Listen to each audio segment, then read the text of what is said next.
Back to our channel vision classes by Raju sir. आज हम लोग बायोलॉजी के बचे कुछ भाग के बारे में पढ़ेंगे। तो हम लोग इसको पार्ट 2 के आधार पर देख सकते हैं। यूट्यूब में आपको बायोलॉजी पार्ट 2 करके आपको मिल जाएगा, बायोलॉजी चैप्टर 1 पार्ट 2।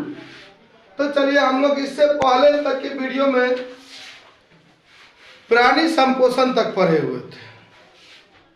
अब इसमें पोषण की बात किया जाए तो पोषण की बातों में आप लोगों को याद होगा तो मैंने क्या बताया हुआ था कि स्वपोषण जो है ना केवल हरे पौधों में होता है।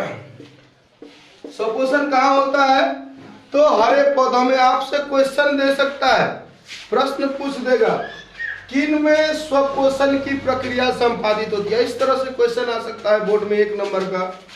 तो इस तरह की चीजों में आपको सीधे सीधे ऑप्शन देख लेना है और लिख देना है। पौधे भी रह सकते हैं, तो पौधों में स्वपोषण नहीं होता है, हरे पौधों में स्वपोषण की प्रक्रिया होती है। अब देखिए, परपोषण की प्रक्रिया हम लोग समझते हैं। परपोषण तो अर्थात समझ गए हैं।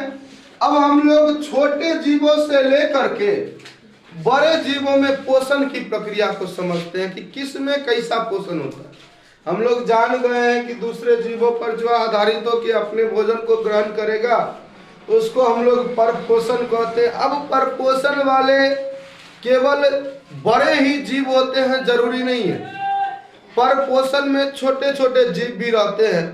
तो सबसे पहले हम लोग छोटे जीवों से लेके बड़े जीवों तक पहुंचेंगे। तो आज हम लोग इस प्रकृति में पाए जाने वाले सबसे छोटे जीव अमीबा के पोषण के बारे में पढ़ेंगे। अमीबा के पोषण के बारे में। अमीबा के बारे में सभी जानते हैं कि अमीबा हमारे प्रकृति में पाया जाने वाला सबसे सूक्ष्म जीव होता है।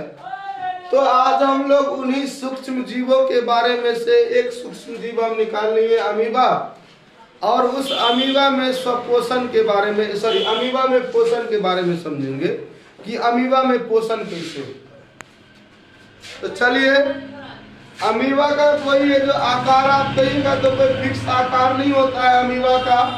आप जितना टेढ़ टूर बना दीजिए वही अमीबा हो गया। ऐसा भी बना सकते हैं, नहीं तो कोई बच्चा ऐसा बना दिया कि सर हाँ ऐसा ये अमीबा होगा, ये भी अमीबा है, कोई दिक्कत नहीं है।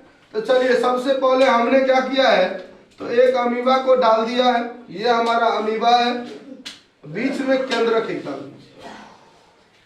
अब ये अमीबा क्या करेगा तो अमीबा हमारे प्रकृति से भोजन को ग्रहण करेगा। हमारी प्रकृति जो है उस प्रकृति से अमीबा भोजन ग्रहण करेगा। तो सभी बच्चे जानते होंगे कि अमीबा में भोजन जो है वो किस में, तो अमीबा में भोजन कुटपाद के द्वारा। अमीबा इस आकृति में सबसे पहले यहाँ अमीबा है, उस अमीबा ने किसको, भोजन को देखा है, शैवाल। अब ये जो भोजन है, भोजन कैसे ग्रहण करेगा तो भोजन में क्या करता है वो इसी जो अपना उनका शेप है उसी आकार में से इस तरह के आकार से भोजन को चारों तरफ से घेर लेता है। चारों तरफ से घेर लिया, घेरने के बाद उसको अंदर लेके जाती है। मतलब अमीबा जो है ना सो उसको अपने शरीर में अंदर लेके जाता है। अमीबा शरीर में अंदर लेके जाता है, अर्थात क्या हो गया ये अब अमीबा में यहाँ का क्या गया, वही जो भोजन अर्थात शैवाल था वो अंदर आ चुकी है। अब अंदर आने के बाद क्या होता है, इसमें अवशोषण की प्रक्रिया होती है। अवशोषण मतलब क्या हुआ, जिस तरह का पोषण हम लोग करते हैं कि खाद्य पदार्थों को अपने अंदर लेते हैं और उन खाद्य पदार्थों के पोषक तत्वों को चूस लेते हैं अर्थात अवशोषित कर लेते हैं, ठीक उसी तरह का अमीबा भी कार्य करता है। कि क्या कर रहा है यहाँ, तो सभी भोजन के जो पोषक तत्व है उनको अवशोषित कर रहा है, चूस रहा है। अब उसके बाद जिस तरह से हम लोग करते हैं, हम लोग भी अपने भोजन में जो बचे हुए अपशिष्ट रहते हैं उन अपशिष्टों को शरीर से बाहर निकालते हैं। अमीबा भी ठीक उसी प्रकार से अपने अपशिष्टों को बाहर निकालेगा। ये क्या हो गया, तो यहाँ जो अमीबा बचा हुआ जो ये था, इसको क्या किया है, बाहर निकाल दिया। अब हम लोग इसको जानते हैं कि अमीबा में कूटपाद के द्वारा क्या होता है, तो भोजन ग्रहण किया जाता है। ये अमीबा में केंद्रक डालना कभी ना भूले।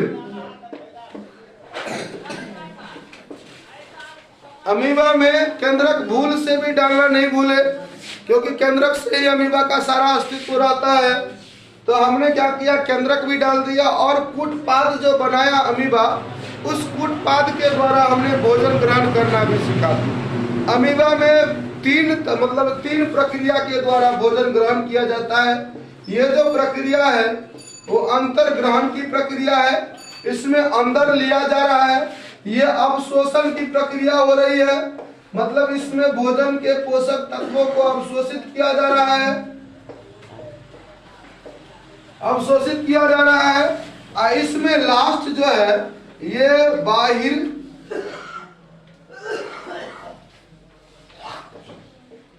ग्रहण हो गया। मतलब क्या कि इसमें से अमीबा यहाँ इस जो अपशिष्ट पदार्थ है, उन अपशिष्ट पदार्थों को बाहर निकाल रहे हैं। तो अगर बात किया जाए कि अमीबा में पोषण कैसे होता है, तो अमीबा में पोषण के लिए आप लोगों को सबसे पहले अमीबा की एक आकृति बनानी पड़ेगी, उसमें केंद्रक डाल दीजिएगा, एक भोजन को डाल दीजिएगा। अब अमीबा दूसरे फिगर में हम क्या देख रहे हैं कि अमीबा शैवाल का कूटपाद का निर्माण कर रहा है, और कूटपाद का निर्माण करके उसको क्या कर रहा है, तो अपने भोजन को अपने अंदर में ग्रहण कर रहा है, जिसको हम लोग अंतर ग्रहण के नाम से जानते हैं, अंतर ग्रहण लिख सकते हैं। अब उसके बाद क्या होता है, तो अंतर ग्रहण करने के बाद अंदर घुस जाने के बाद खाना को अमीबा क्या करता है, तो अवशोषित करता है। तो ये अवशोषण की प्रक्रिया हो गई, यहाँ अमीबा के द्वारा अवशोषण की प्रक्रिया संपादित होगी। तो इसमें से सभी पोषक तत्वों को अमीबा के द्वारा चूस लिया जाएगा, अवशोषण कर लिया जाएगा। अब इसके बाद यदि हम इसके बाहर चलते हैं, तो अमीबा जो है ना वो क्या करता है, तो बाहर ग्रहण कर देता है, इसको बाहर निकाल देता है। तो हम लोग अमीबा में पोषण के बारे में पढ़ लिए हैं। ये 5 नंबर का क्वेश्चन रहता है कि आपको अमीबा में पोषण बताना है और उसको सचित्र समझाना रहता है। अमीबा में पोषण की विधि को सचित्र समझाइए। तो आप लिख सकते हैं, सबसे पहले अमीबा के द्वारा कूटपाद की मदद से भोजन को अंदर ग्रहण अर्थात अंदर लिया जाता है। उसके बाद भोजन में जितने भी अवशिष्ट पदार्थ हैं, उन अवशिष्ट पदार्थों को अवशोषित किया जाता है। और सबसे लास्ट में जो बचे हुए रहते हैं अवशिष्ट पदार्थ, उन अवशिष्ट पदार्थों को अमीबा के द्वारा क्या किया जाता है, तो उनको अपने शरीर से बाहर निकाल दिया जाता है। यही इस प्रकार से अमीबा में पोषण की प्रक्रिया संपादित होती है। ठीक है, आज इस वीडियो में मात्र इतना ही 5 नंबर का क्वेश्चन है, इसीलिए हम एक ही बता रहे हैं। मिलते हैं नेक्स्ट वीडियो में, लेकिन उससे पहले यदि आप लोगों को इस वीडियो में कुछ समझ में आ रहा होगा तो आप वीडियो को लाइक अवश्य कर ले। समझ में नहीं आती होगी तो कमेंट करके आप पूछ सकते हैं। साथ ही साथ कसम खा लीजिए कि कम से कम 10 जनों अर्थात अपनी मम्मी पापा दोस्त भाई बहन जो भी है उनको शेयर अवश्य कर दे और उनसे चैनल को सब्सक्राइब करने के लिए अवश्य बोल दो। मिलते हैं नेक्स्ट वीडियो में। Good luck.